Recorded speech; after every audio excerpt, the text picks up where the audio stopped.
everyone, Ana here with Hydrow Private Coaching. Today I want to talk to you about the finish position, how we can finish our strokes strong, some of those details that it's easy to overlook when you're thinking about your 1, 2, 3, 3, 2, 1. So I'm going to start by talking about my legs, right? Our legs are our primary driving force in the stroke, and at the finish, even though they're flat, we don't want to lose that connection to the foot stretchers that we have. So what that means is, I want you to think about squeezing your quads and your glutes, these muscles in your thighs and your butt, to keep those feet planted, pressing into the foot stretchers, almost like you're rooted down, right? Squeeze your quads, squeeze your glutes. It's almost like if you're accelerating a gas pedal, but not at the expense of your heels lifting up, right? You want to keep those legs pressed.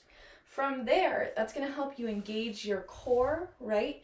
You want to be sitting up, flat back, and then bring your arms in, shoulder blades back and together, nice tall chest. You want to feel like this position is hard to hold for a long period of time because you're squeezing everything, right? That's using all your muscles, right? We want to finish from a position of strength, so then we can then go up the recovery in a nice controlled way. Thanks for joining me today. Hope you have a great row.